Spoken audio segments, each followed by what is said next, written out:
Vamos a empezar con Éxodo 25.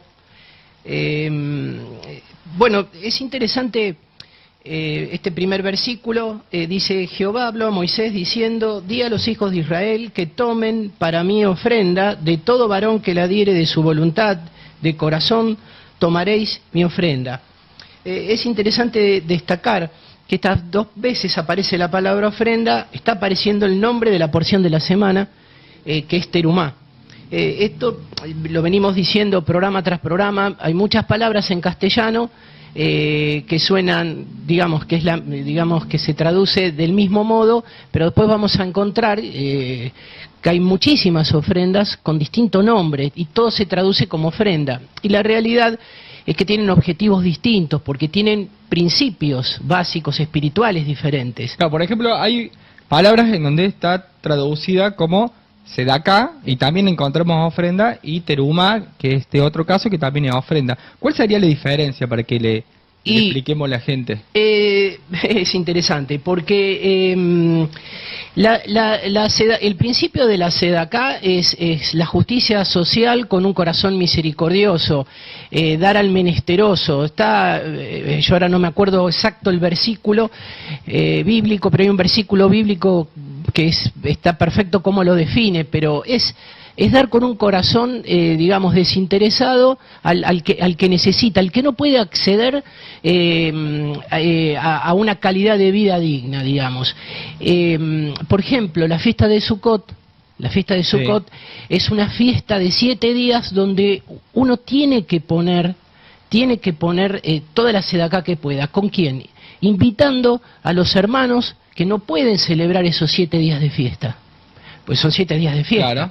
Entonces, ¿qué hacemos? Podemos invitar hermanos de la fe para que se puedan celebrar con nosotros, y quizás ellos por su lado separado no lo pueden hacer. Es una manera, no digo que hay que hacer de esto un ritual, pero... Podemos decir que la sedaká es una justicia social, ¿no? O sea, una ayuda a otro, y de cierta manera le estamos dando a Dios indirectamente, porque dice la palabra que a Dios presta el que da al pobre. Entonces, cuando uno le da al necesitado, obviamente le está dando también a Dios, pero de una manera indirecta. En cambio, en esta terumá es una ofrenda directa a Dios. Directa a Dios. Esa es la que vamos a hablar, ¿no? Es la que vamos a hablar ahora. Está el Hijo, porque vamos viendo que a lo largo de todo el mal llamado Antiguo Testamento, la presencia de Jesucristo es evidente. Realmente es increíble cómo cada cosa que se habla de Él, hasta las cosas más insignificantes para nosotros, para nuestro lenguaje, está Jesucristo. Claro, de hecho, hoy lo hablamos con mi esposa, ¿no? Que más que terumá, tal vez la porción podría ser también tabernáculo, porque vemos todas cosas del tabernáculo, y el tabernáculo es la tipología de Cristo más tangible, por decirlo de una manera, ¿no? Sí, exacto. Yo creo que es así. El tabernáculo es Jesucristo. Podemos ser nosotros, si nosotros hiciéramos un yugo, estaríamos crucificados, como dice Pablo, junto a Él. El tabernáculo podemos ser nosotros. Por eso digo también que, por ejemplo, el arca de algún modo puede ser nuestro reflejo si nosotros trabajamos, obviamente. Claro, habla de Jesucristo, pero digo, nosotros nos podemos reflejar gracias a... Ese es nuestro objetivo principal, ¿no? Ese es nuestro foco. Exacto. De hecho, vamos a ir viendo cómo empieza a describir todo. ¿Y dónde empieza? Del corazón. Empieza desde el arca. ¿No? Desde el arca hacia lo que es el resto del tabernáculo. Claro. Es un trabajo interno hacia lo externo. Y fíjate vos que el tabernáculo, ¿cómo se construye? Del mismo modo. Hay que empezar por acá. Claro, porque a veces uno piensa que a través de lo externo puede llegar al objetivo, pero no, en realidad nosotros tenemos que empezar desde el objetivo, que es llegar a la presencia de Dios, ¿no? Que el arca representa eso. Hay un camino que es Yahshua, Jesucristo, ese camino que lo vamos a ir transitando durante toda esta charla que vamos a tener durante esta mañana, pero a veces pensamos que por guardar ciertas cosas en cuanto, por decirlo de una manera religiosa, o hacemos ciertos rituales, pensamos que vamos a llegar a la presencia de Dios. Y no es así, sino que es, no hay que dejar de hacer los rituales, pero lo primero. Totalmente. Por eso comienza todo por el arca, porque empieza, como decís vos, del corazón, del eje. El corazón es el eje, nuestro eje es Jesucristo. Por eso tenemos que edificar a Jesucristo en nuestro corazón, porque si no, como decís vos, quiero hacerlo de afuera hacia adentro y no se puede. Justamente el mundo trabaja de afuera hacia adentro. Nosotros, al revés, la palabra de Dios, no nosotros, la palabra de Dios tiene que obrar de adentro hacia afuera, porque es una transformación, es un cambio. El único cambio que se puede llevar a cabo y sostener es a través de la palabra de Dios. No, lo otro es consecuencia. Lo otro es una consecuencia. O sea, es una mera consecuencia de tener internamente realmente la presencia de Dios en nuestra vida. Exacto. Entonces tenemos que entender, porque a lo mejor si se lee Éxodo 25, 26, 27 es medio tedioso, porque cuando se lee son un montón de detalles, claro, detalles técnicos, cosas que se repiten muchas cosas, pero todo tiene un sentido cuando uno lo empieza a desmenuzar. Entonces vamos a tratar de que eso lo podamos incorporar para entender la importancia que tiene para Dios esto, porque si no, no le dedicaría tantos versículos. Claro, no, aparte son 3 capítulos, y después sigue todavía más cosas con más detalle de todo lo que es el tabernáculo, ¿no? Tal cual. Así que bueno, ese sería el contexto para mentalizarnos, para ir llevando esto. Y fundamentalmente, hablando de Terumá, dijimos que es una ofrenda, es nuestra ofrenda directa, porque es una ofrenda que nos activa, que nos eleva espiritualmente. Ese es el concepto. Es interesante porque la raíz de esta palabra nos lleva a hablar del escogido de Dios.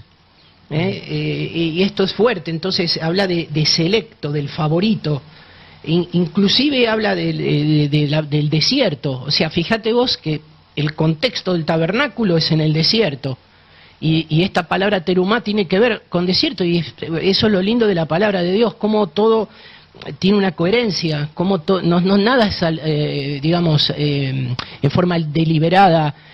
No, apareció eso ahí porque apareció por decorado. Dice está por decorado. Que Dios le mostró a Moisés cada detalle, o sea, nada podía pasar por alto. No. O sea, realmente Moisés tenía una responsabilidad muy grande de que no se pasara nada por alto. No, brutal. Aparte, cómo recordar todo esto. Obviamente el Espíritu Santo estuvo obrando hoy tendríamos que tener la mejor computadora, y tal vez saltan... Aún con planos uno se puede comer ciertas cosas. Te imaginas. Pero imagínate con esto, tantos detalles, cómo tenía que ser, porque tampoco era una cuestión caprichosa de Dios, sino que todo tiene un motivo. Todo tiene un porqué.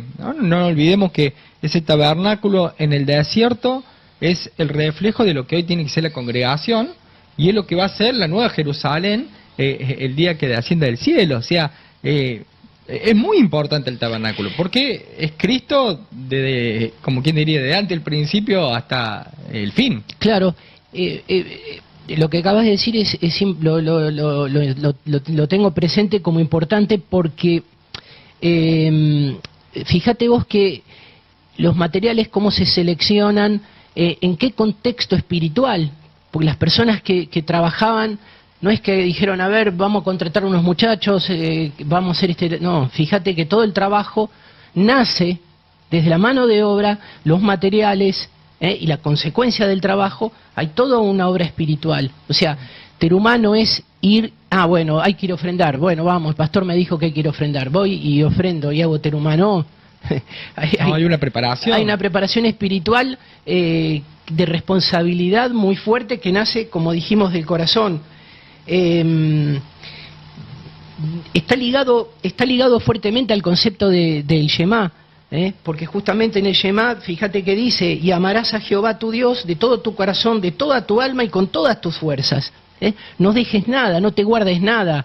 Esto, hasta las cosas que vos tenés tienen que hablar de Dios. Lo que está en tu casa, lo que está en vos.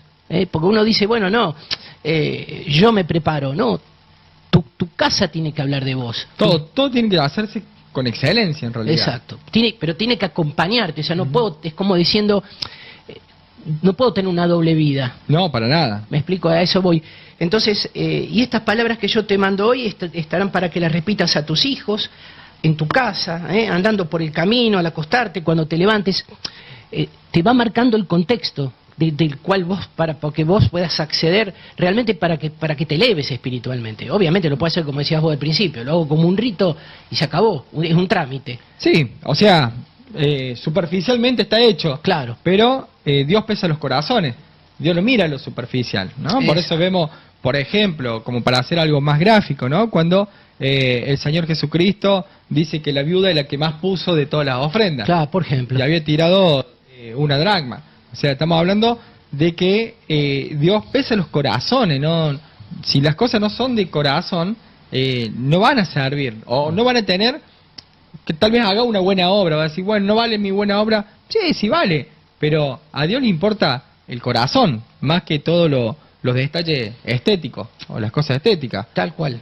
De todas formas, mirá, fíjate vos que empieza, dice, di a los hijos de Israel que tomen para mí ofrenda, o sea, está diciendo, bueno, a ver, creo que una de las únicas cosas que Dios pide así directamente, dice, toma para mí ofrenda, bien, y aclara que tiene que ser de todo varón que la diere, primero de su voluntad, de corazón, Sí. y de esa manera es que uno va a tomar esa ofrenda, que esta ofrenda de terumá es totalmente para Dios. Totalmente para Dios, voluntariosa, espontánea.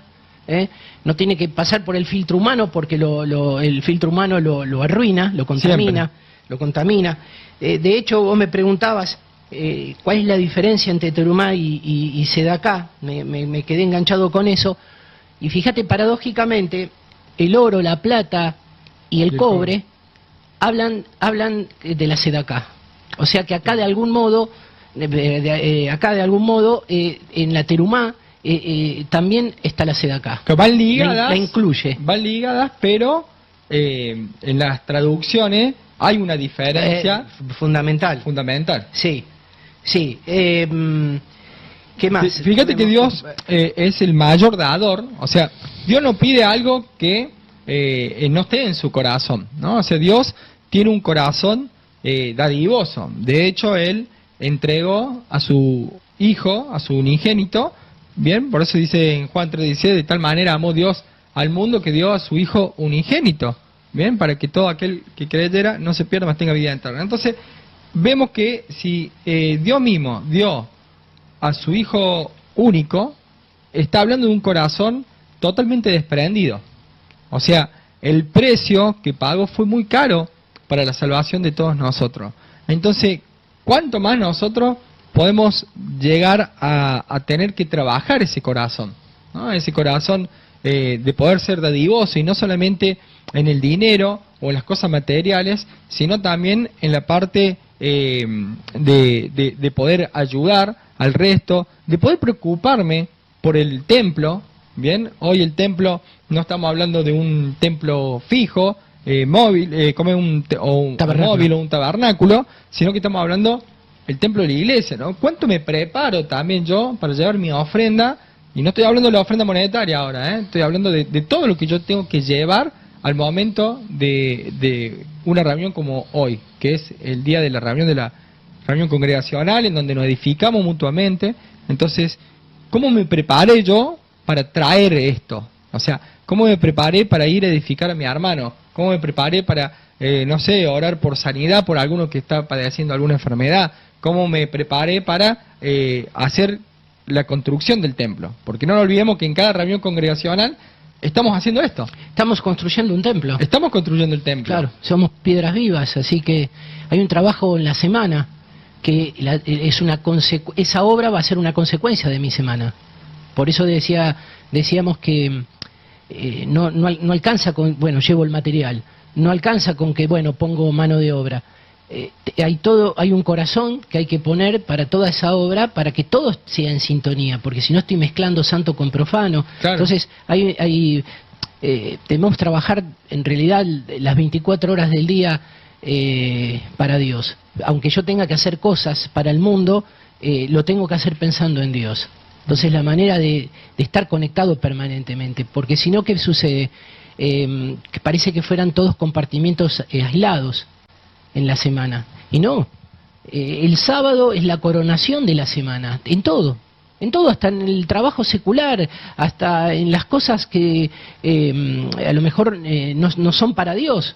Pero mi trabajo, si yo todo lo delego, todo lo hago, todo lo que hago, todo lo que pienso y todo lo que siento, lo pongo a los pies de Dios, entonces a Dios lo glorifico hasta con las tareas que hago para mi jefe, para mi empresa o para mi prójimo, o para un tercero que no sea necesariamente de la iglesia. O sea, ese es el trabajo que tenemos que hacer, porque es la manera de evangelizar, porque nuestro objetivo primario es que evangelicemos. Entonces, la evangelización tiene que ser a través de nuestro trabajo. Entonces, la terumá es el resultado de todo un trabajo previo. ¿Me explico? Porque si no lo arreglamos con material y, de hecho, Dios nuestra plata, siempre lo decimos. Estamos hablando de no que, quiere. Por más que trajeran el oro, por decirte, tenían que armar una menorá, ¿bien? No era que bueno, traían el oro y ya está armada. Claro. No, sino que había que hacer un trabajo totalmente artesanal, con un montón de detalle, a martillo labrado. O sea, estamos hablando de que hay un trabajo, no es solamente vengo, pongo el dinero y ya está. Claro. Como si eso fuera el todo. No, hay un trabajo que requiere tiempo, requiere dedicación, requiere, vos dijiste algo muy importante, ¿no? La diferencia entre lo santo y lo profano. Y el tabernáculo hace esa diferencia.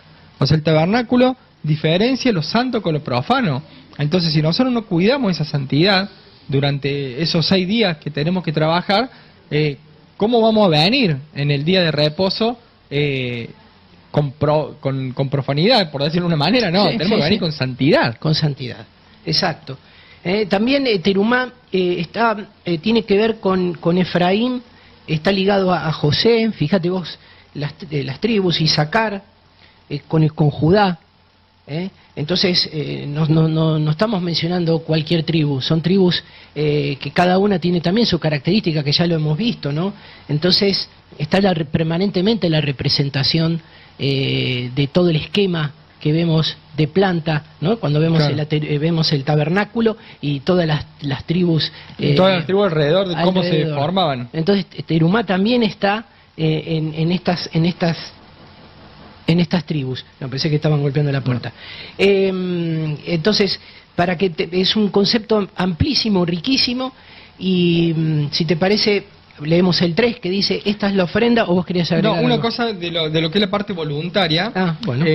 Fíjate que el apóstol Pablo, cuando habla también de ofrendas, bien, de ofrendas, más tirada a lo que es terumá, más que a la de sedacá, dice, ¿no? En 2 Corintios 2 Corintios 9:7, perdón.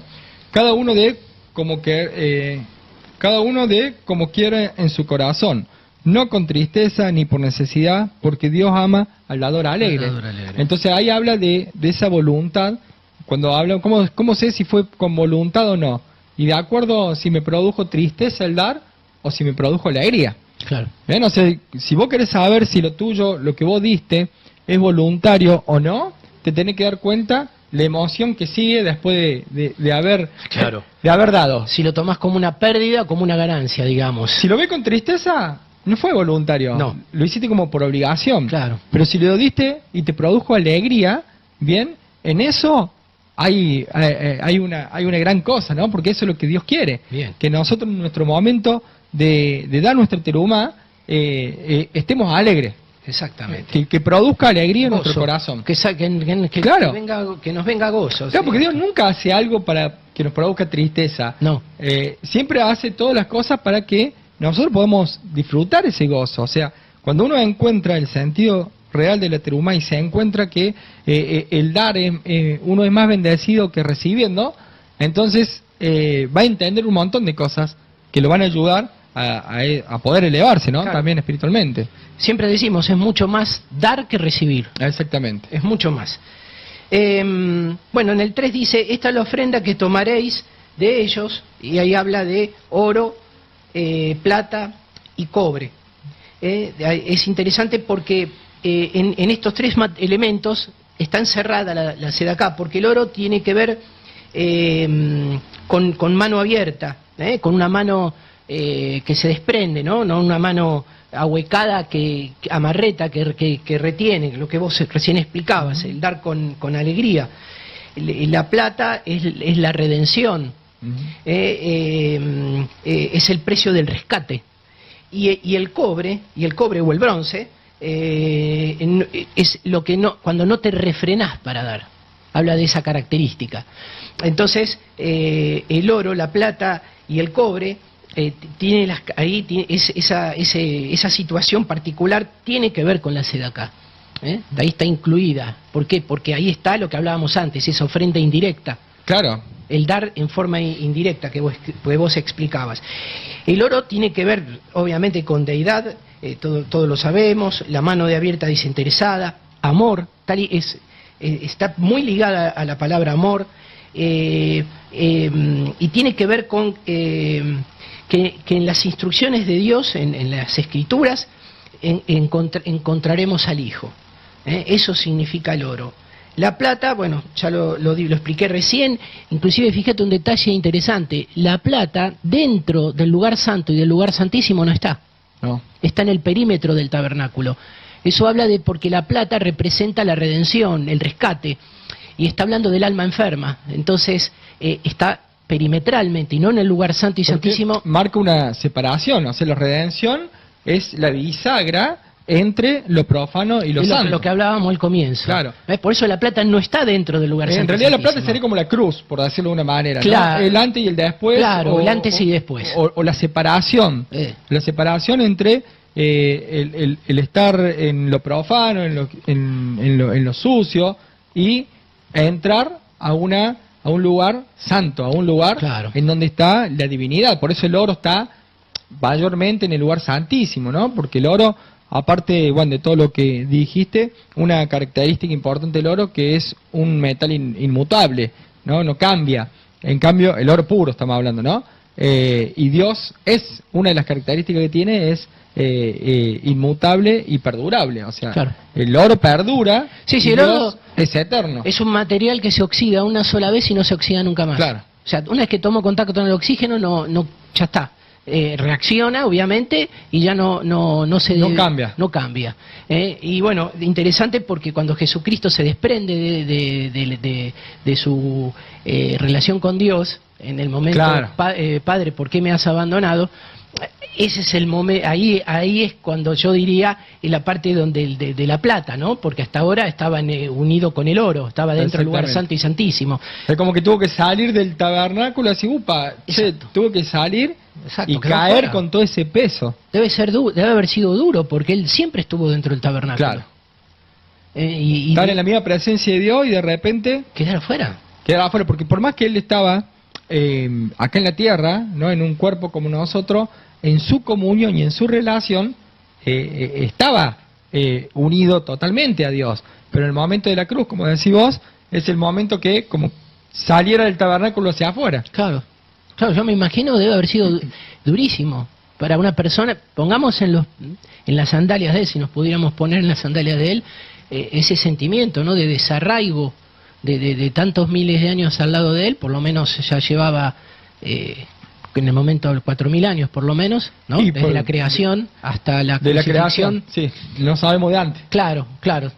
Pero digo, debe haber sido humanamente, pensándolo humanamente, si uno lo pudiera reducir a la mente humana, debe haber sido durísimo, ver el tabernáculo de afuera. Está bueno eso también para que nosotros podamos tomar conciencia de el tema si nos alejamos de Dios. ¿Qué pasaría si nosotros cortamos nuestra comunión con Dios o nos alejamos, ya sea por un pecado o por lo que sea, por cansancio, por agotamiento, por fiaca, por cualquier cosa que uno quiera alejarse con Dios? La realidad va a ser que va a ser muy duro. Es muy duro el poder, el alejarse de Dios, porque eso te quita todo. Es como que quedaste en la nada, ¿no? Y esa diferencia, lo que vos estabas diciendo, ¿no?, ese perímetro que marca la plata, es esa bisagra entre lo profano y lo santo. Exacto. Bien. Bueno, después menciona los materiales, va mencionando en el 4, en el 5, versículos 4 y 5, menciona un montón de materiales. Lo interesante es que cada material encierra una cualidad del carácter de Cristo y una cualidad del carácter que nosotros tenemos que incorporar. No, por eso detalla tanto elemento, ¿no? Mientras vos van, antes de lo nombrar el elemento, vamos a ir poniendo alguna imagen, no sé si te parece, de lo que es el tabernáculo. Dale. Como por ejemplo, antes de que empecemos a nombrar las cosas, ahí podemos ver cómo está el tabernáculo separando en todo un perímetro la diferencia entre lo que estábamos hablando, lo que está en la parte santa, donde está todo lo que es el templo, y todo lo que sería la población. Claro. Dentro, ¿decís? No, que el perímetro ese, ¿qué color es? ¿Celeste? Sí, es un blanco que sería la carpa. Bien, digamos, ahí es donde estamos hablando recién, que está la plata, para que la gente lo pueda ver gráficamente. En las columnas. En las columnas, y el lugar santo y santísimo predominaba el oro, que está en otro color. Claro, acá lo vamos a ver de... Uy, que toqué, vaya a saber que toqué. Bueno, ahí está. A ver, lo vamos a ver de otra imagen. Más de perfil. Más de perfil. Entonces ahí se ve bien por ahí las columnas con las cortinas que separaban el perímetro. Vemos las puertas para poder entrar a lo que sería el atrio. Que ahí en el atrio nosotros vemos que se encuentra una cajita, se ve en la imagen, pero ya vamos a hablar del altar de bronce. Claro. Un cubo. Y después, en donde vemos, están las medidas también, para que uno lo tenga en cuenta. Bien, están en centímetros y en metros, que está bueno. Claro, tenemos el rectángulo del tabernáculo, en total medía 100 codos, que serían aproximadamente 45 metros, o sea, estamos hablando de media cuadra, como para hacer una idea. Y el ancho era de 50 codos, que son aproximadamente... Un cuarto de codo. Claro, un cuarto de cuadra, quiero decir. 22 metros y medio. Como para tener una referencia. Sí. Bien. Vamos a ver otra imagen también. A ver si... Mira, este tiene con animalitos y todo. Mira. Esta con los animalitos, de cómo ya se trabajaba. Vemos cómo el espacio donde estaba el sacrificio, que sería todo lo que es el atrio, se podían entrar los animales, que ahí es donde se hacían los sacrificios. Y bueno, y ya después, más adelante vamos a ir viendo, a medida que marquemos los utensilios, dónde se encontraban cada cosa. Bien, porque ayuda a graficar mejor. ¿Vos ahora vas a hablar de las pieles? Iba a hablar primero de los materiales. El azul, que tiene que ver con la obediencia, por ejemplo. El púrpura con la justicia. Inclusive el púrpura tiene que ver con Malquisedec. El carmesí tiene que ver con el conocimiento de Dios. Con el conocimiento de Dios. El lino fino, ya lo sabemos, el lino fino son las acciones justas de los santos. El pelo de cabras, que habla del trigo, y también que el trigo es Jesucristo, ¿no? Y ser resistente tiene que ver con fortaleza, con prevalecer. Entonces vamos viendo de qué cualidades tenemos que construir nuestro tabernáculo en nuestro corazón, porque hablábamos de comenzar por adentro, de adentro hacia afuera es la construcción. Entonces, obediencia, justicia, conocimiento, bien lo dice la palabra, hay que pedírselo a Dios, porque es de Él, y prevalecer en forma permanente, resistir, ser constante, yo diría, la constancia es algo que siempre decimos, ¿no? Tenemos que orar en forma constante y persistente. Claro, persistente, si no, sistemáticamente, también ordenadamente. Ahí está, esas cualidades. Y en el 5 también habla de las pieles, habla de los carneros teñidos. Eso está hablando de sabiduría, de la cobertura.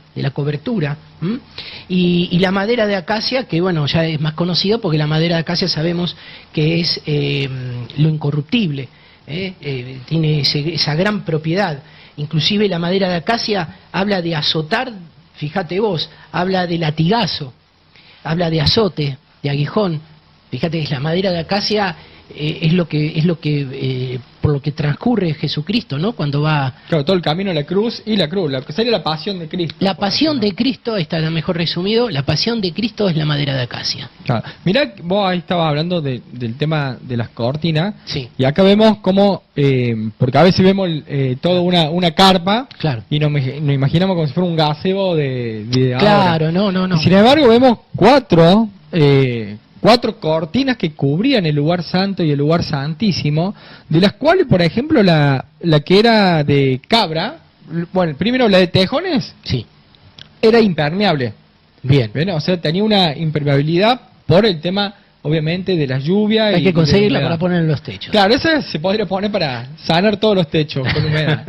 Bien, después tenemos también la cubierta de piel de carnero. Bien. Que eso le daba un grosor a la... Espesor. Un espesor a las telas y bien. A las lonas, por decirlo de alguna manera. Bien. Después venía la cortina de pelo cabra, también era bastante gruesa. Y la cortina de colores, que era ya lo que uno veía... El interior. El interior. Entonces, ¿por qué marco esto? Porque hay algo muy importante en esto, porque toda esa cobertura te dejaba absolutamente a ciega, no había luz de afuera. O sea, si uno, hagamos de cuenta que no hubiera ningún utensilio adentro, era totalmente oscuro, sin nada. Además, el aislante auditivo también. O sea, vos estabas como en otro mundo, en otra galaxia. Bien. Bien. Y que solamente iba a ser iluminada por la menorá.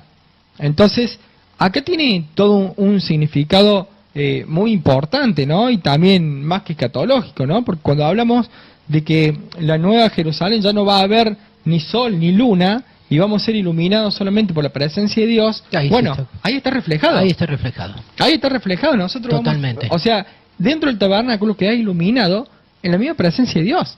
Exacto. O sea, no hay una luz agente afuera. O sea, afuera, es una recreación de la Jerusalén espiritual. Exactamente. Bien. De hecho, o sea, todo el tabernáculo, o sea, sabemos que es Cristo, ¿no? Todo viene relacionado. Lo que pasa es que tenemos que, para entenderlo de una manera visible, porque si no, no te la podés llegar a imaginar.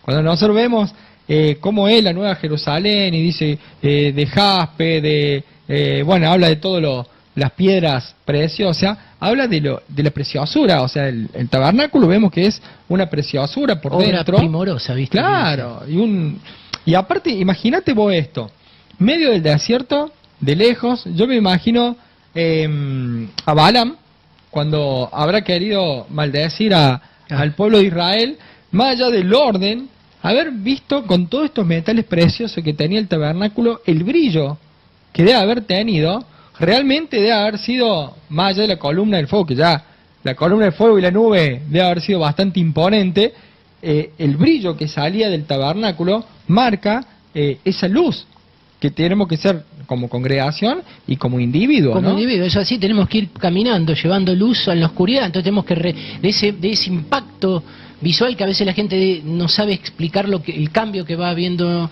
en una persona, bueno, es ese impacto visual para que podamos, porque hablábamos porque el objetivo es llevar la palabra. Yo quiero ser como vos, porque vos lograste ese cambio, ese brillo que antes no tenías. A veces vemos los rostros adustos de las personas, ¿no? Con aflicción, apagadas, claro, ¿no? Como oscuras. Y bueno, justamente acá está el resultado, ¿no? Es lo que pretende Dios en nosotros. El tabernáculo, de algún modo, tenemos que convertirlo en nosotros mismos para reflejar eso. Claro. Para construirlo en nuestro interior. Está bueno. Por eso Jesucristo dice, vosotros sois la luz del mundo. O sea, somos el tabernáculo del mundo. Si nosotros no brillamos, ¿cómo se manifiesta la presencia de Dios acá en la tierra? Claro. O sea, tenemos que brillar y hay que trabajarlo. Hay que trabajarlo. Bueno, ahí está el tabernáculo en el medio del desierto, ¿no? En el medio del desierto, y así tenemos que estar nosotros, porque el tabernáculo es el desierto, habla del desierto, de la relación que tenemos que edificar con Dios en hablar en la palabra, porque la palabra desierto es palabra en definitiva, es la palabra de Dios. Y bueno, después habla del aceite para el alumbrado, dice en el 6, aceite para el alumbrado, especias para el aceite de la unción y para el incienso aromático, siempre, esto después ya en la porción de la semana que viene lo vamos a ver con más detalle, pero... Lo llama el trabajo de los sacerdotes. Claro, pero es interesante esto porque está hablando de un aceite, el que es justamente el que nos hace brillar, porque tiene que ver con brillar y con pulir. O sea, nos va puliendo y vamos brillando. Cuando uno quiere ilustrar un bronce o ilustrar un material, viste, que se opaca, claro. Bueno, vos traes el producto y le vas pasando y el aceite para el alumbrado, el aceite tenía esa función, la misma función que hacemos con los metales para con nuestro... De hecho, cualquier cosa que uno toca con aceite común, ni siquiera estamos hablando de este aceite, ¿no? Cualquier aceite común le da un brillo. Claro. Como claro, que encera claro. Las cosas. Entonces importante porque es para el pulido, así nosotros tenemos que ir puliéndonos permanentemente, porque hablábamos, el oro se oxida una vez, no se oxida más, es inalterable. Bueno, nosotros somos alterables, claro. Entonces tenemos que estar permanentemente puliéndonos. Puliéndonos porque si no, quedamos en la nada. Nos oxidamos. Bien. Bien. Y bueno, después habla de la palabra alumbrado. Esa palabra alumbrado siempre es, recordemos, sea la luz y fue la luz, Génesis 1:3. Especies, dice, para el aceite de unción, unción tiene que ver con restauración. Siempre que hablamos de unción, tengamos también este concepto, que Dios es el que restaura. Y el tema para el incienso aromático, está hablando de santidad, o sea que está hablando en definitiva, resumiendo, aceite para el alumbrado, habla del Hijo de Dios, que lo que hablabas vos, el que va a iluminar ese lugar donde va a brillar, donde no va a haber sol, no va a haber luna, está hablando proféticamente también y está hablando para nuestra vida cotidiana. Y cuando hablamos de unción y aromático, hablamos de restauración y santidad. Entonces, mirad todo lo que implica tener un templo y ir edificándolo convenientemente. Estamos hablando de restauración y santidad, que es lo que más necesitamos, porque es lo que padecemos más habitualmente el ser humano, enfermedades. Claro, y que son las que tenemos que batallar, pero si le queremos batallar de la forma más convencional, que sería la que el mundo te ofrece a través de las medicinas, es una cosa, pero cuando vos trabajas las enfermedades a través de Dios, en algunos casos sin dejar o dejando las otras alternativas, pero cuando ponemos el foco, que Dios es nuestro sanador, que Yahweh Rafa es el que nos va a sanar, el que nos va a lavar. De hecho, Jesucristo, a veces uno dice, no, vino a salvarnos. No, si vemos bien, cuando él agarró el rollo de Isaías, no vino solamente a rescatar. No, hay varias funciones ahí. Hay varias cosas. Vino a sanar, bien, no solamente nuestra alma, sino nuestras enfermedades, ¿no? Dice, por su llaga hemos sido nosotros curados. O sea, está hablando de una sanidad física. Si tenés una enfermedad, Dios a través de Cristo te sana. Tenemos que estar convencidos de eso. Para eso celebramos el Shabbat. El Shabbat purifica. Si nosotros entendiésemos que el Shabbat purifica, entonces al menos sería, no digo que es lo ideal, pero por lo menos que sea mi motivación. A ver, si no encuentro una motivación a renunciar a hacer cosas en el día de Shabbat, ¿no? En el día de reposo, que sea al menos el objetivo, bueno, si me purifica y me santifica, lo hago. Claro, totalmente. ¿Cuántas veces te dicen, che, tómate estas pastillitas que yo con estas pildoritas, yo ando bárbaro? Yo tenía este problema y ando... ¿Cuántas veces? Y se prueban las recetas caseras que suelen hacerse y nunca ir a Santiago y decir, che, ¿me ungí con aceite? Claro. Llamaste a los ancianos para que oren que te unjan con aceite y que oren por vos. Y dice que la oración de fe sanará al enfermo. Sí, o sea, no. Dios te da una receta. Lo que pasa es que capaz que dice, no, bueno, pero ¿cómo? Porque me ponga aceite y me ore, voy a estar sano.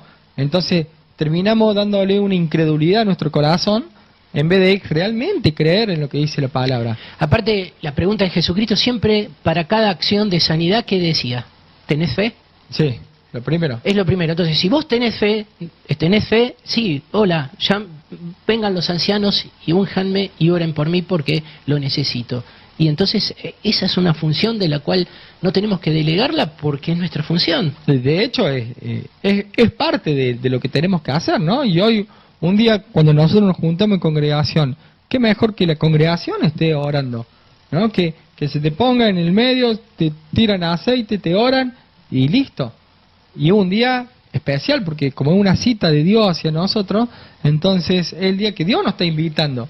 O sea, como que un grifo está abierto y que si no aprovechas en el día de reposo a recibir todas las bendiciones, yo iría como cuando uno iba a los cumpleaños de chico, la piñata, claro, que uno agarraba con la remera, viste la técnica para agarrar más caramelo. Bueno, el Shabbat es eso. Es eso.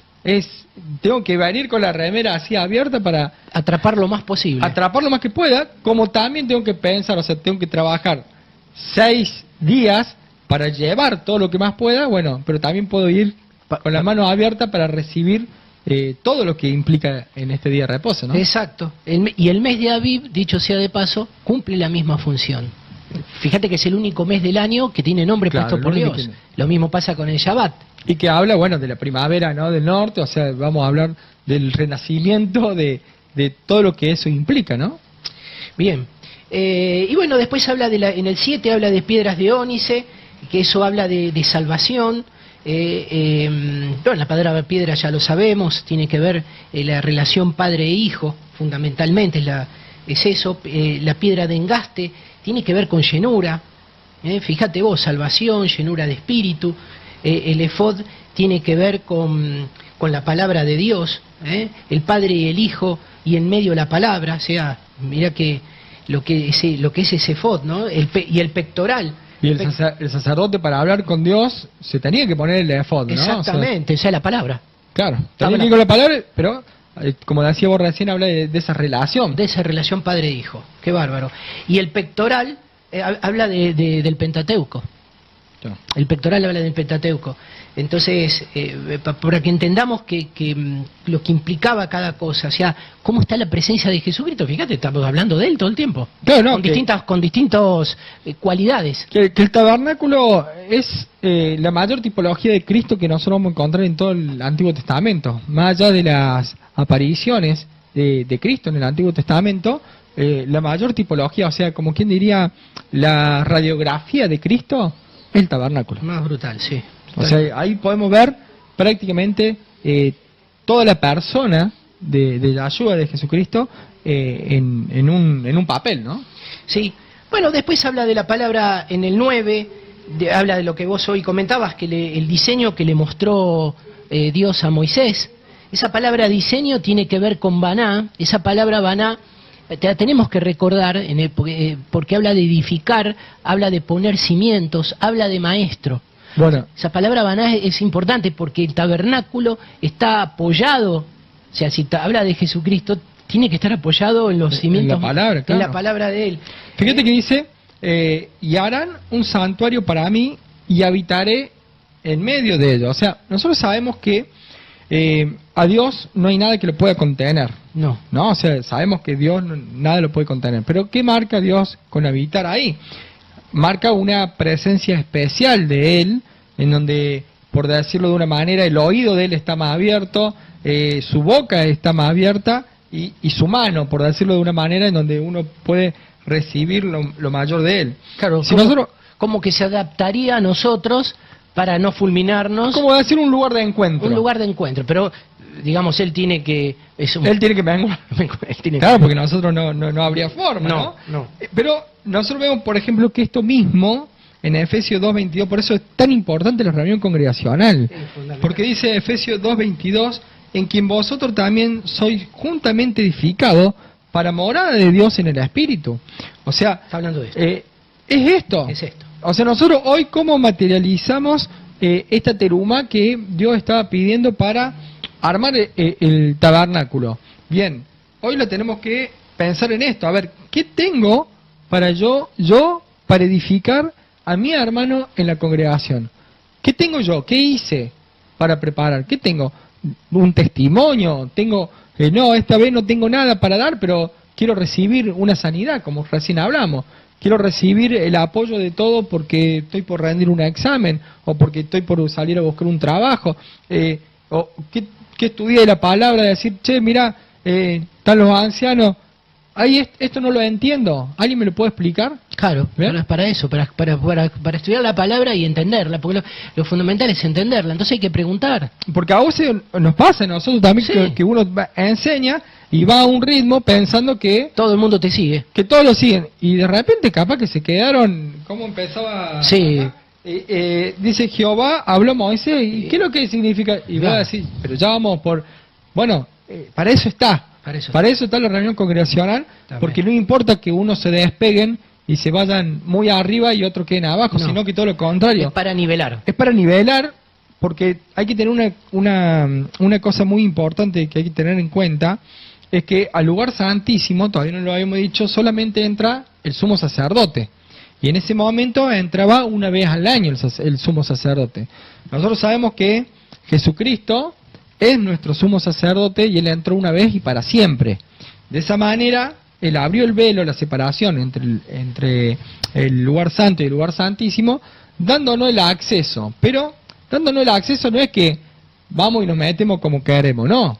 Tenemos que entrar todos juntos con Él, porque sin Él no podemos entrar. No, Quedamos como congregación. como congregación. Como familia. Por eso también esto habla mucho también de la unidad, ¿no? Tenemos que entrar como familia, como congregación, al lugar santísimo y con Cristo. Ser uno solo. Ser uno solo y con Cristo, ¿no? Con Cristo mismo tenemos que ser uno solo para poder entrar. Porque obviamente que solo quedaríamos fulminados. Por eso es tan importante este trabajo de poder edificarnos para que Dios pueda habitar en nosotros. Porque si nosotros, los edificadores, no trabajan, ¿va a venir Dios a la congregación? Si nadie trabajó, vamos a poner una situación. Si estamos en una obra y nadie hizo nada en la semana, ¿hubo un avance? No, claro, está estancada la obra. Está estancada la obra. Entonces, nosotros estamos trabajando, nosotros tenemos que trabajar porque es morada de Dios. Y si yo, ¿dónde quiero que venga Dios a habitar? Yo quiero que habite en una obra totalmente desprolija, que no avanza, o quiero una obra toda adornada. Quiero una obra en donde Dios se pueda sentir cómodo.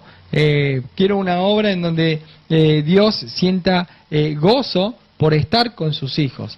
¿Ven? ¿Cómo recibimos nosotros cuando recibimos una visita? Acomodar la casa, la limpias. ¿Qué es lo que haces? ¿Preparar un buen plato? Claro. Tu casa habla de vos, del Claro. estado en que vos estás recibiendo a la persona. Exactamente.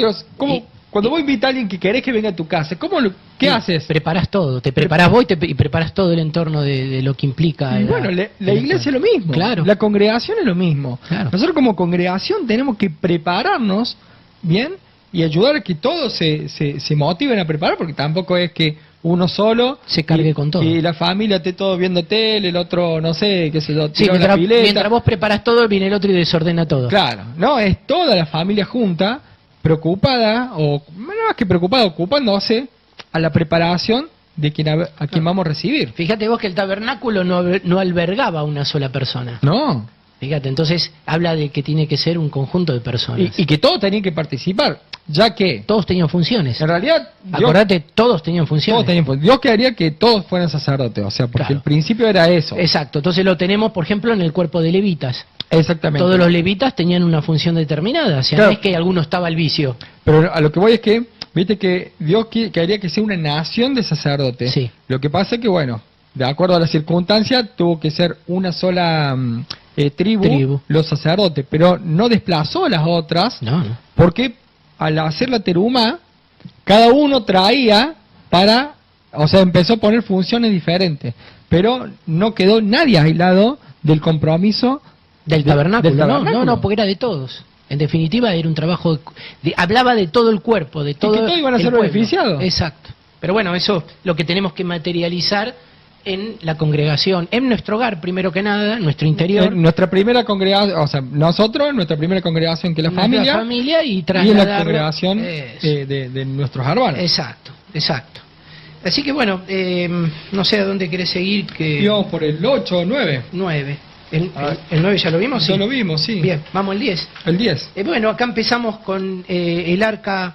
Bien. El arca de acacia, dice, harán también un arca de madera de acacia, cuya longitud será de 2 codos y medio, su anchura de codo y medio y su altura de codo y medio. Es interesante porque si vos haces calculás la superficie del arca, te da 12. Claro, son 2 metros de longitud y 1,5 de ancho y 1,5 de alto. De codo, sí. Entonces... pero no, digo en metros, para traducirlo, es 2 metros... No, perdón. 1,20 m de largo. Un codo son 45 centímetros, ¿no? Sí. Bien. Entonces dije, espera, 2 codos y medio. Claro, 1,60 m más o menos. No, 1,20 m.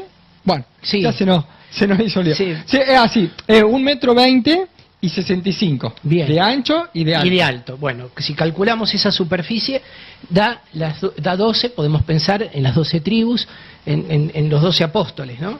Es un dato de color.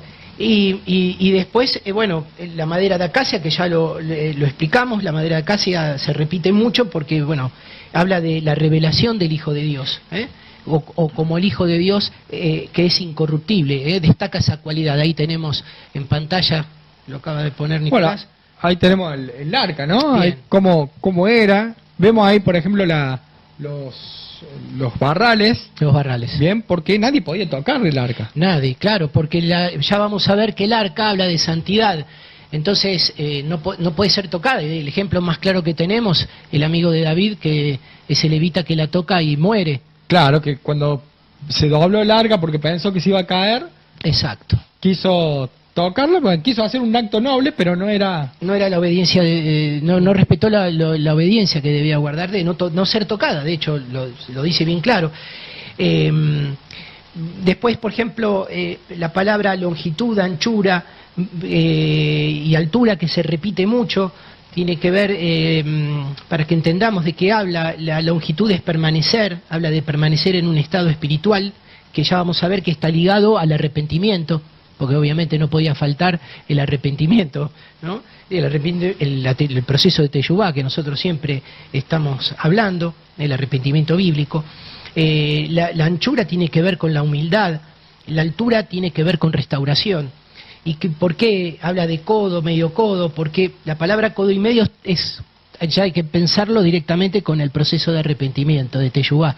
Entonces, lo que está hablando es permanecer en un estado de teyubá, permanecer, porque en ese estado de teyubá permanente, en el que me mantengo, en el que trabajo insistentemente, va a haber lo que hoy veníamos hablando, va a haber restauración. Eso es la altura. Entonces, ¿por qué se repite? Porque esto se repite muchísimo, la palabra codo, codo y medio, ¿no? Porque está queriendo dar un mensaje. Entonces, ese es el estado que tiene que prevalecer. O sea, si nosotros conociésemos en detalle el arca, ¿no? Presente en detalle, una foto que podemos sacar, podemos ver. ¿no? Si la podíamos estar mirando, ¿no? Esa gente que tiene memoria fotográfica y después te lo puede graficar en un papel sin ver, nosotros tendríamos presente todo el tiempo el plan que Dios tiene sobre nosotros. Esto lo que nos hace es eso, nos visualiza el plan de Dios.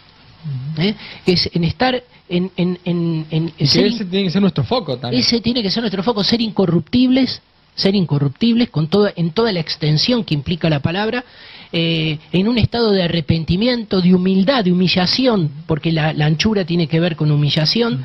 ¿Y para qué? Para ser restaurados a través del arrepentimiento y todo el proceso de arrepentimiento. Entonces, por eso está puesto en este camino esta porción de la semana, sabiamente, porque es un camino de preparación, por ejemplo, para las fiestas que se avecinan. Para estas fiestas que se van avecinando. Avecinando. Mira, unas cosas para poder también mostrar más, ya que después está más adelante, en el arca, lo que contenía el arca eran las tablas de la ley, que eran las segundas tablas que Moisés había subido y Dios la escribió con su dedo. Las que no se rompieron. Las que no se rompieron. Después estaba también el maná. Bien. El maná, y después de la rebelión de Coré, que después tuvo la vara de Aarón, la que reverdeció. Qué bárbaro. Y esas barras que para no tocar el arca, fíjate, son 2 barras, es el Hijo de Dios, y las barras es la humillación, la humildad. Entonces, con humillación y el anillo, los 4 anillos esos, está el nombre de Dios en los anillos. Y fíjate vos que las barras nunca tenían que salir, viste que dice, lo aclara, las barras nunca deben... No, nunca debían salirse. ¿Por qué? porque ahí está toda la identidad. Fíjate vos, en el anillo, o sea, el anillo estaba dentro de, o sea, estaba pegada al arca, porque ahí está el nombre de Dios. Y la barra nunca tenía que salir porque no podés acceder, como quien diría, a esa arca, no podemos acceder al Hijo de Dios si no nos humillamos, si no renunciamos a nosotros. Ese es el concepto de no tener que sacar esas barras, ¿no? Y además, bueno... Claro, y como no se la podían tocar, entonces, obviamente, sí o sí tenía que tener un extremo para poder cargarla. ¿no? Pero bueno, interesante porque tiene una explicación por qué está el nombre de Dios en el anillo. El anillo es pertenencia. El anillo nos da pertenencia, nos da el pertenecer a la familia. Y está el nombre de Dios ahí. El nombre de Dios está en el anillo. Entonces, está bueno porque pensaste, Jesucristo, Dios, es todo el tiempo el concepto de claro, Dios. Está metiéndote el foco para uno no desenfocarse, ¿no? Tal cual. Bien, y hay una palabra, por ejemplo, en Éxodo 16, también hay otra en Hebreos que dice, y dijo Moisés, esto es lo que Jehová ha mandado, llenad un gomer de él y guardarlo para vuestros descendientes, a fin de que vean el pan que yo os di de comer en el desierto. Fíjate vos, que vos recién mostrabas en la imagen, está el pan dentro del arca. Y después Hebreos también habla de esto. Dice Hebreos 9:4, el cual un incensario de oro y el arca del pacto cubierta de oro por todas partes, en la que estaba una urna de oro que contenía el maná. ¿Por qué hago hincapié con estos dos versículos? Porque los dos apuntan al maná. Y el maná y la madera de acacia están ligados firmemente. Entonces, por eso claramente entendemos que la madera de acacia habla no solo de la incorruptibilidad de Jesucristo, sino que habla del manantial de agua viva y obviamente habla del Hijo, ¿no? Entonces el maná, por eso está dentro del arca. Y eso lo podemos observar en Hebreos, insiste con el tema, porque la importancia de que estamos hablando de todo lo mismo. ¿Sigo? Mientras vos buscas imagen, ¿o tenés algo para agregar? Estaba buscando la imagen del propiciatorio, porque no tenía ninguna del propiciatorio. ¿Tenés ahí? Sí, ahí yo la encuentro, pero sí quería agregar que el lugar santísimo, había 4 cosas que son muy importantes para qué lo que era también ese lugar, ¿no? Y una de las cosas que teníamos que en el propiciatorio, que era, bueno, sí, lo voy a tener que meter a la imagen para que pueda ser un poquito más entendible, había 2 querubines que se miraban de frente. Claro, estaban enfrentados. Y en esa enfrentación, por decirlo... Enfrentamiento, gracias. Mira, no me aparece, se ve que no es compatible. Bueno, no importa. No es JPG. Sí, entonces no es compatible, bueno, así que no importa. En esos 2 querubines que se estaban mirando, había una luz en el medio, que era la Shekinah. Entonces la Shekinah era donde salía la voz de Dios.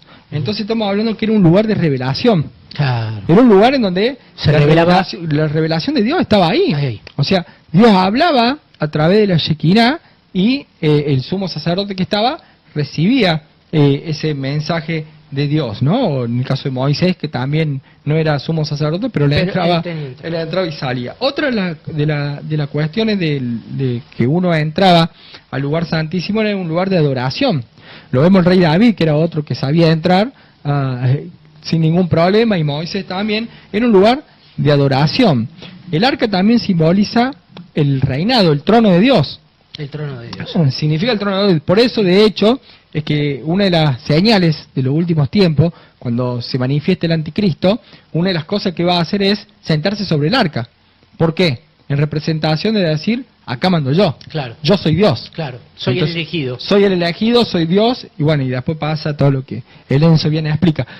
Pero no me voy a meter en eso, pero marca también una posición de autoridad y de reinado. Bien. Y también la otra cosa que sucede también, que es más que todo en el propiciatorio, que es la tapa del arca donde están los querubines, es que es un lugar de juicio y misericordia. Claro, eso habla de Kippur, de Yom Kippur, claro, el día del perdón. Porque en ese día se marca el juicio y la misericordia. O sea, cuando viene el sacerdote y tira la sangre, tira el micrófono. yo tiro el micrófono, y tira la sangre sobre el propiciatorio, se puede producir la expiación o no. Exacto. Bien, entonces, o moría el sumo sacerdote, o se expiaban los pecados. Exactamente, entonces vemos que es un lugar de juicio y de misericordia. Era la única vez en el año que entraba, dijimos, pero no mencionamos la fiesta, era la fiesta del Día del Perdón. Que era el Día del Perdón. Justamente la tapa simboliza eso. Y Yahshua, Jesucristo, cuando entra, esa sangre sabemos que es aceptada por Dios. Esa es la ventaja que nosotros tenemos en relación al tabernáculo de aquella época, en donde calculo que más de uno estaba pensando, uy, ¿y qué pasará? ¿No aceptará? ¿No nos aceptará? La diferencia nosotros tenemos que... La seguridad de que ya está aceptada el cordero es el sacrificio. El cordero es el correcto. Claro, ahora el tema es que si yo me arrepentí o no. Claro. Es el único, pero ya es una situación mía. Es un trabajo que ya depende de mí. Claro, por eso es que vos... No de factores externos, ya no dependo. Vos hablabas de la teshuvá, ¿no? Por eso es tan importante esa teshuvá permanente, o sea, fijar el arca de que es un lugar en donde pueda haber esa redención y va a estar aceptado el sacrificio, pero también va a depender de que mi corazón haya pasado ese proceso de teshuvá y de arrepentimiento. Y justamente esto, lo que vos estás hablando, en parte se ve reflejado en el versículo 11, porque dice, y cubrirás de oro puro por dentro y por fuera, y harás sobre ella una cornisa de oro alrededor. El oro, dijimos, que es caminar con el Hijo de Dios en un yugo de humildad. Eso es el oro, para resumirlo. Y el tema de esa cornisa, esa baranda. Fíjate. Sí, a ver, la vamos a poner. Eso que está más oscuro, ¿ves? Sí, es como esos puntitos. No, el de abajo. Arriba de la barra, ¿ves que arriba de la barra? Sí. Esa L que se ve. Claro, lo que pasa es que la gente no ve el cursor. No ve el cursor. Bueno, donde está esos como blancos, triangulitos blancos, ¿no? Sí, son brillo. Lo de abajo, esa moldura, la palabra podría ser moldura, eso está hablando, habla lo quiero leer con exactitud, habla de la muralla del amor en obediencia a la palabra.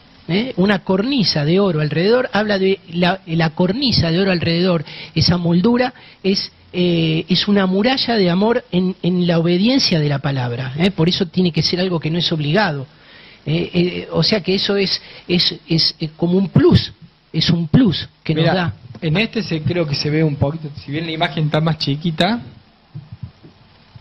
Bueno, ahí yo estoy en el horno. Pero bueno, el que tiene un tele lo puede llegar a ver. Ahí abajo al ángulo inferior derecho. Ángulo inferior derecho de su pantalla. Ahí está. Entonces, hablábamos de la cornisa. De la cornicita esa que es muralla, es para protección, o sea, el amor.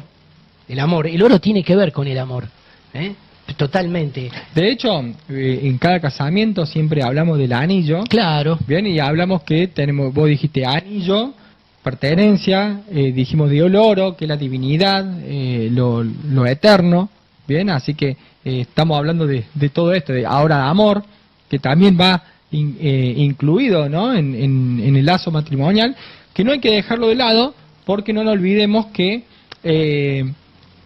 la congregación se tiene que unir en matrimonio, bien, con Yahshua. Exactamente.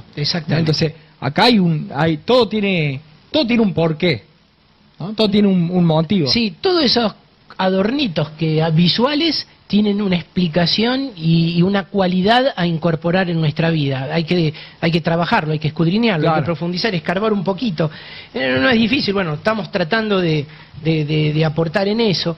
Y esto no, justamente también el tema de esa muralla que hablaba, tiene que ver con el testimonio, ¿no? Porque ahí aparece la palabra testimonio, y la palabra testimonio, justamente nosotros testificamos, es una de las funciones que tenemos que cumplir, ¿no? Para enaltecer al Padre, porque llevan emuná, Y también tiene que ver con la sabiduría, saber utilizar la sabiduría de la palabra de Dios para ver la puerta correcta. Y la puerta correcta es el Hijo de Dios. Y también nos está enseñando eso, esa cornisa de oro alrededor. Tiene muchas enseñanzas para ver. Y bueno, después habla de que fundirás 4 anillos de oro y las pondrás en 4 esquinas. Las esquinas habla de quebrantamiento. Ya hablamos de lo que eran los anillos. No sé, ¿en cuál está? Estábamos en el 12, 13, no sé, para pasar a otro tema y no quedarnos en esto, pues se nos va el programa y... No, está bien, hay algo que te estamos hablando de todo lo vos? que es el arca y... ¿Querés ir a la mesa del pan de la propiciación? Vamos si querés un poquito a la mesa de los panes. Acá tengo una mesa. Bien. Tengo una mesita. Primero le vamos a dar el lugar en donde estaba ubicada. Claro, ya nos cambiamos de habitación. De lugares, porque nos por ejemplo, pasamos al lugar santo ahora. Claro, porque estamos en el lugar santísimo. Si acá lo vemos, que está como un tabernáculo así cortado, al fondo, al ángulo derecho, vemos el arca con el propiciatorio y los 2 querubines mirándose. Después más... vemos el velo azul. Vemos el velo que está obviamente cortado para que se pueda ver. Exacto. Bien, el lugar santísimo. Y ahí dice la mesa del pan de la proposición. Bien. Bien, entonces acá vemos que al frente de la mesa se encontraba el altar de oro y también el candelabro o la menorá. Es la menorá. Todo esto estaba, estos utensilios, salvo el arca era el único elemento que estaba en el lugar santísimo. Bien. Bien, y ahora vamos a pasar al lugar santo. O sea, fíjate, a la vez bien austero todo, ¿no? Era todo impactante porque era todo de oro, ¿no? Sí, no, me imagino eso. Pero era a la vez hay... oscuro tenés que entrar. Sí, pero a la vez hay sobriedad, Fíjate que no hay nada... No hay nada de más. No hay nada de más. O sea, no hay nada de más. Ese es, creo que es el punto. Acá vemos, en otra imagen, obviamente ahí se ve mejor todavía. Que acá vemos también... Vemos en el lugar santísimo, que bueno, no marca, pone un velo como transparente, claro. La diferencia entre el lugar santísimo y el lugar santo, pero había un velo, había una capa gruesa de diferencia. De hecho no se escuchaba del otro lado. No, era algo... Pero bueno, esto me hace acordar los teatros. Claro, los telones benditos que eran pesados. Los teatros, qué sé yo, ahora ya no se usa mucho, pero esos telones eran gruesos, eran pesados, o sea, y vos estabas del otro lado del telón y no se escuchaba nada. No. Y del otro lado había un montón de gente y sin embargo no se escuchaba nada. O sea, muy acústico. Entonces acá tenemos en esta imagen del lugar santo tenemos el candelabro o la menorá, tenemos el altar de oro y la mesa de los panes. Y la mesa ¿Bien? de los panes. Así que ahí arrancamos con la mesa de los panes. Claro, bueno, acá para no ser tedioso se repiten muchos conceptos que mencionamos recién en el arca, no los vamos a repetir todos, pero los conceptos se repiten, es importante porque, insisto, entonces es algo que Dios quiere que incorporemos claramente a nuestra vida. Otra vez habla de esa cornisa alrededor, de esa cornisa, tiene la misma, digamos, las mismas cualidades, así que se repite todo, aparece la mesa de acacia, aparece longitud, anchura, los codos, codo y medio, de oro, ya explicamos todo eso. Claro, todo el detalle de cómo es, y acá hay que tener en cuenta algo, que en la mesa de los panes había 12 panes. 12 panes. Que se renovaban semanalmente. En cada Shabbat había que renovar. Es lo que estábamos hablando recién, ¿no? De lo que llevamos nosotros en el Shabbat y después como que empieza un foco cero de vuelta. Es como si nuestra obra, lo que llevamos, lo podemos simbolizar en ese pan. Claro. Como si cada uno llevara y armásemos, renovásemos esos panes. Claro, porque cada semana había que renovar los panes. Claro. O sea, cada semana había que renovar los panes. Y los panes son 12 porque representa uno por cada tribu. No estamos viendo ninguna tribu de gentiles, o sea, estamos hablando de las 12 tribus de Israel. Eso también simboliza la unidad, todos en una misma mesa, o sea, simboliza la humanidad, la unidad, simboliza también la comunión en toda la congregación, o sea, porque se une de cierta manera, lo hemos visto en otras porciones bíblicas, como la de Balaam, de cómo estaban, o la anterior a la de Balaam, cómo se organizaban en el campamento, cómo estaban ubicados cada uno. Bueno, Eso es una foto grande. Si uno está ahí adentro, capaz que no lo veía de esa manera. No, no, claro. Pero en la mesa de los panes se puede ver el reflejo. El reflejo de las 12 tribus juntas. Bien. Los 12 panes juntos. Ninguna tribu quedó afuera. Ninguna tribu quedó afuera. Esos panes eran sin levadura. Bien. Porque obviamente levadura, que es símbolo de pecado, no podía entrar al lugar santo. Entonces está clarísimo que cómo tenemos que venir al lugar santo. Y ni hablar al lugar santísimo, ¿no? Sin, digamos, lo que hablamos de la plata, claro, que quedaba afuera en la zona perimetral externa. Claro, no podía haber nada de la levadura. Como quien diría, la plata lo fulminaba. O sea, exacto, no podía pasar la levadura sobre la plata. Exactamente.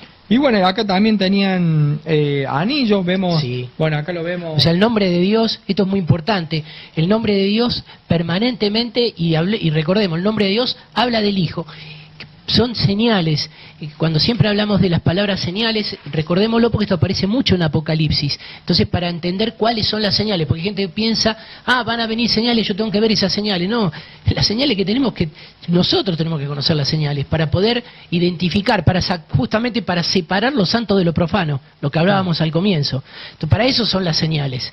Por eso tenemos que conocer la palabra. Bien. Y la obra, ¿no? La obra de esos panes.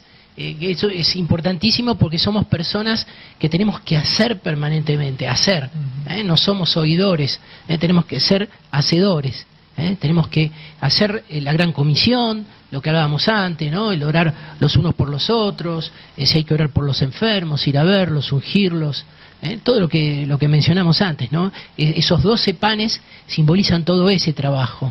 Por eso todos tenemos que tener una función dentro de la comunidad. Y si yo digo que el que está escuchando reflexiona y dice, yo no tengo ninguna función dentro del cuerpo, bueno, es un buen momento para buscar una y encontrarla. Para pedirle a Dios que se revele alguna, no es elegir lo que yo quiero, que se revele una función. Y obviamente hablarlo con el pastor o con los pastores para esa inquietud que nos ayuden a encontrar, ¿no? Y que todas las dudas también, porque por ahí uno todavía recién es nuevo y uno dice, ¿cómo hago? Ponerlas sobre la mesa. Claro. Todas las dudas, porque hay dudas que a veces uno puede tener y si no las dice, nadie se entera. Pero si uno las dice, después otros también tenían esa duda o son disparadores. Claro. O son disparadores, porque a veces, ¿qué sucede? La gente que hace se va al Google. Claro. Entonces yo diría que antes que ir al Google hay un montón de pastores y hay ancianos en la misma congregación donde hermanos, uno puede preguntar. Hermanos que a lo mejor ya conocen el tema porque tienen más años dentro de la congregación y ya estas enseñanzas las han visto ya, gracias a Dios, varias veces, ¿no?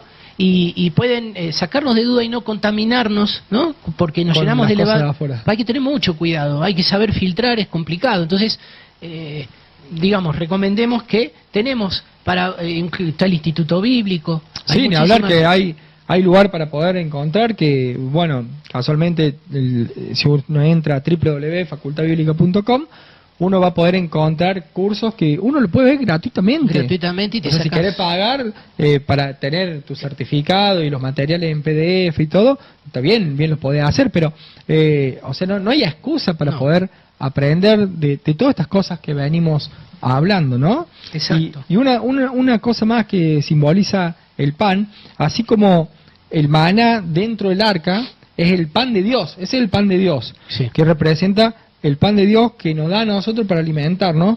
Estos panes de la proposición que están en el lugar santo y que representan a las 12 tribus, el pan siempre habla de mesa, de cena, de compartir, de amistad, de confraternizar.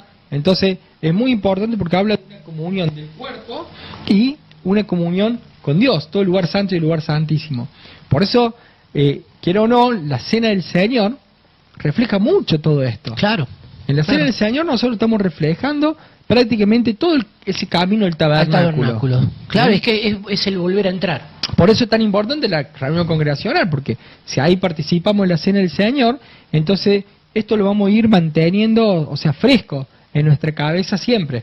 Porque si uno le dice el tabernáculo, hoy en día en la iglesia no enseña nada de lo que es el tabernáculo. Qué bárbaro. Y es todo el reflejo de Cristo. Todo el reflejo de Cristo. Todo el reflejo de Cristo. Sí, no, mientras hablabas de los panes, recordaba que, fíjate vos cómo también Dios, a la vez, nos enseña a no ser estructurados en ciertas cosas. Y me trae el recuerdo David, cuando estaban hambrientos y se comen...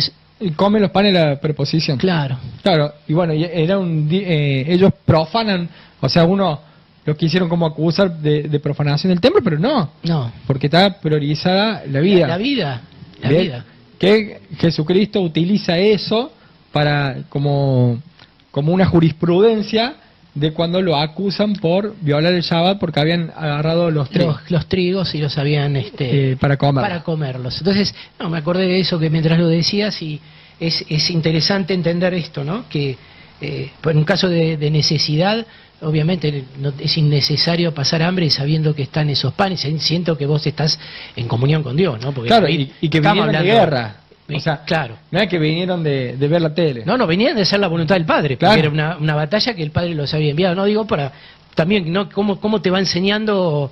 Claro, de sacarse también las estructuras religiosas. Claro. O sea, siempre y cuando no ir en contra de la misma palabra de Dios. No. O sea, siempre Dios tiene una flexibilidad, por decirlo de una manera, que estando en sintonía con Dios, uno lo va a poder encontrar. Pero la flexibilidad no tiene que venir de nosotros. No. Claro. Sino que la flexibilidad tiene que venir de Dios hacia nosotros, pero ¿cómo la encontrás? Cuando estás en sintonía con Dios. Claro, por eso decíamos de las señales, de cuidar las señales, estar presentes, que la transformación de la palabra en nuestra vida realmente sea genuina, ¿no? Que es el corazón, la mente y la voluntad son los indicadores.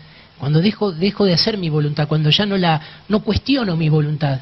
Yo quería esto, no, ya no lo decís más.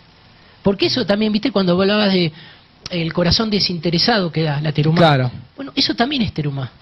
Cuando yo renuncio a mi vida, a mi voluntad, ya no pienso en mi propia necesidad, sino me quedo con lo que la voluntad de Dios.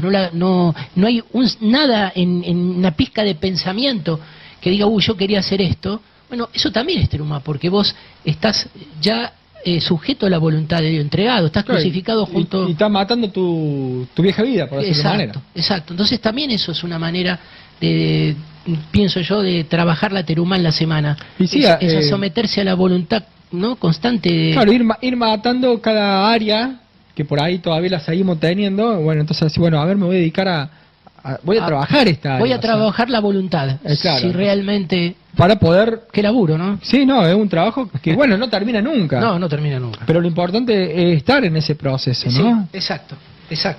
Bien, después viene la menorá. Podemos hablar un poquito y ya con esto ya lo terminamos, porque no nos queda mucho tiempo. Acá voy a mostrar una menorá, o el candelabro. Ahí vemos que tiene 7 brazos. Bien, hay un brazo del medio y 3 de cada costado. Bien, hay diferentes menorá, usted va a poder encontrar diversas menorá en imágenes. Acá la vamos a ver cómo está ubicada en el tabernáculo. Lo vemos que está en el lugar santo. La vemos que está en el lugar santo. Ahí la menorá, vamos a ver en la otra imagen, se la ve un poco más chica. Hay algunos que dicen que medía 2 metros, hay otros que dicen que medía 1,5 metros. No hay una certeza de lo grande que era la menorá o no. Si no, hay en la entrada de Carlos Paz también hay una. Sí, pero esa es la de 9. La de 9, esa es la de Hanukkah. Claro. Esa no es la menorá. Esa no es la menorá. Esa no es la menorá. Esa es la de Hanukkah. Un invento ya judío. Sí, una fiesta judía. Pero bueno, ya acá tenemos lo que es la menorá. Y la menorá, la función era iluminar. Iluminar, pero no sea a cualquier lado. No, hacia adelante. Bien, ¿y por qué? Vamos a explicarle a la gente por qué. Explícale. Porque es importante que iluminaba siempre hacia adelante, porque tiene que iluminar el camino. La menorá es Jesucristo. Claro. Entonces tiene que iluminarnos Él el camino para que no tropecemos. Es el camino que tenemos que andar, porque Él es el camino. Entonces, el iluminar hacia adelante es andar en un camino seguro, en la voluntad del Padre, lo que hablábamos recién, y la dependencia, el yugo que estoy con Jesucristo. Por eso la menorá era de oro, porque habla de ese yugo, porque tiene que seguirme, tengo que estar con la menorá para poder... Y en la menorá se ve reflejado algo, esa unión de Cristo con el Espíritu del Padre. Claro. Bien. Por eso era una sola pieza. Por eso era una sola pieza y por eso es que llevaba aceite, ¿no? Porque el aceite refleja el Espíritu de Dios. Exacto. Y la luz refleja a Cristo. Entonces, juntos... Era una amalgama. Era una amalgama de que iluminan, porque iluminan el recorrido para poder llegar a la presencia de Dios. Claro. Porque entonces, nadie llega al Padre si no es por el Hijo. Aparte, imagínate si la menorá está apagada, ¿cómo cruza el lugar santo en oscura? No. Porque eso era totalmente sellado y oscuro. Moría fulminado, digamos. Claro. De hecho, también vemos el caso de cómo teníamos que entrar también a ese lugar, porque tenemos a Nadab y Abiú, los hijos de Aarón, que por entrar con un fuego extraño, ¿qué les pasó? Quedaron fulminados en el lugar santo. O sea, ni siquiera llegaron al lugar santísimo. O sea, ahí uno se da cuenta de cuánto trabajo tenemos que hacer para poder entrar. No es que, bueno, sí, Cristo rompió el velo, se rajó el velo de arriba hacia abajo, ya está, entremos todos así nomás. No, no es así. No, al contrario, hay que tener más cuidado porque al no estar el velo, vos tenés que recordar presente que si tu relación no entras al Padre si no es a través del Hijo, y no lo haces si no estás en una sintonía de santidad. Hablábamos la separación de lo santo y lo profano. Jesucristo es nuestra valla. Claro. Es nuestra valla. Entonces, cuidado, visualmente puede resultar que es más accesible, visualmente, pero ojo, porque no tenemos que ver con nuestros ojos, tenemos que aprender a ver a través de la mirada de Dios. ¿Y cómo lo hago? Conociendo la palabra. Por eso tenemos que conocer la palabra. Y bueno, y algo muy importante, vuelvo al plano original porque ya nos quedan el de planta. Claro, nos queda poco tiempo, sí. Y no hablamos de el altar de bronce y lavacro, que son algo muy importante, que cuando uno entra y vemos las puertas, bueno, yo la veo a mano derecha, no sé, creo que la tienen que ver así también, sí, del otro lado. Sí, creo que sí.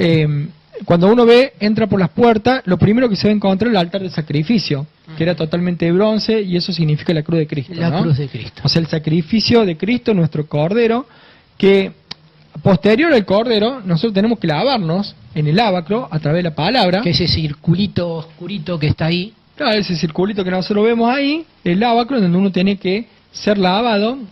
Tenemos claro que decir, bueno, pero si uno ya fue bautizado, ya fue lavado, necesitamos sí o sí lavarnos permanentemente. Tenemos la ocasión en la última cena. ¿Qué sería la teyubá eso? Como una teyubá constante. Una teyubá permanente y mirar la palabra y estudiarla, porque eso es lo que hace reflejar nuestras miserias. Claro, ir corrigiendo. Corregir también lo que nos vamos ensuciando en el camino del servicio mismo también, ¿no? Sí, en el andar. En el andar uno mismo también se va ensuciando las sandalias, es lo que Jesucristo hizo con Pedro. Exacto, y que le explica por qué no tenía que lavarse todo. Claro, que Pedro dice, bueno, no me lavé, yo te lavo a vos. No, dice, yo te tengo que lavar. No, bueno, lávame todo. Lávame todo. Claro, no. era todo. No, la sandalia, los pies, ¿bien? Los pies, porque ahí es donde uno se va ensuciando en el andar. Claro, tal cual. Y después uno entra a ese lugar santo, en donde vamos a encontrar esa luz, mirá. Esa luz, claro, la luz de la menorá. Bueno, ahí está. Bien. Tenemos al frente los panes de la proposición. Bien. Y llegando al velo tenemos el altar de oro, que el altar de oro... El de incienso también. Claro, en donde va el incienso.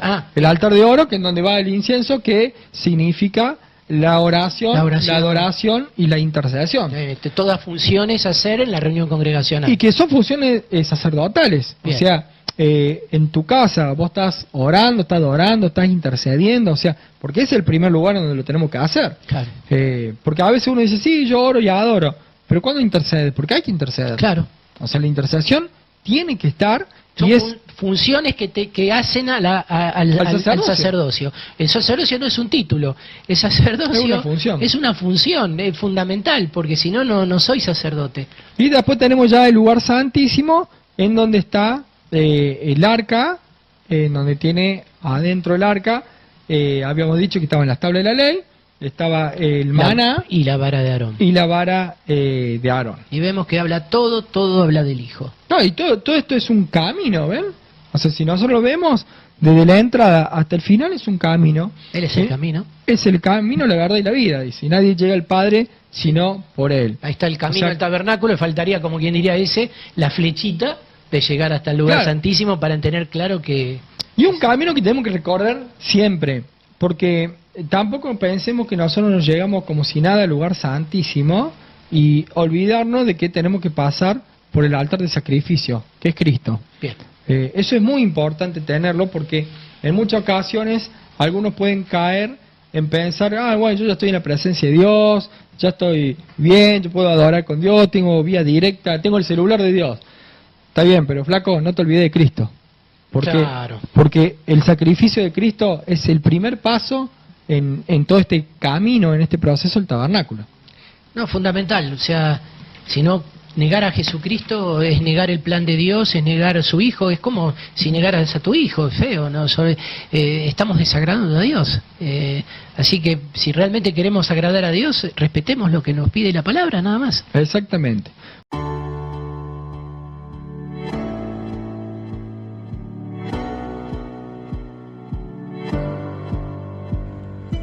Queremos que tú también conozcas esta herramienta que durante los últimos 18 años ha sido útil para las iglesias de todo el mundo de habla hispana, capacitando cientos de siervos de Dios.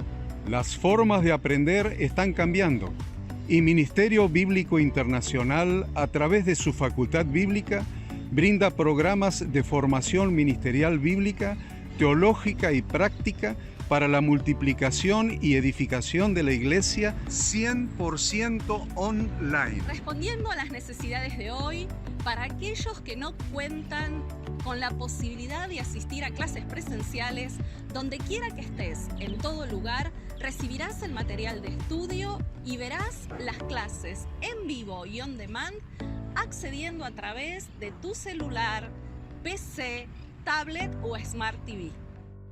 Recibe tu capacitación en las siguientes carreras: diplomado en teología para maestros de grupos de evangelismo y discipulado, licenciatura en teología pastoral, diplomado en teología y práctica ministerial para pastores, líderes y servidores. Súmate a los pastores que han organizado un grupo de estudio tutorial a distancia en la congregación con estudiantes locales y de las otras iglesias de la zona. Esta es tu oportunidad como seguidor de Cristo para comenzar tus estudios y completar tus exámenes desde la comodidad de tu hogar y en los horarios que tengas disponibles. Súmate al liderazgo de este tiempo y adquiere las habilidades, herramientas y valores necesarios para impactar el mundo con la palabra de Dios y transformar la vida de aquellos que creen al Evangelio. Para más información, ingresá a facultadbiblica.com.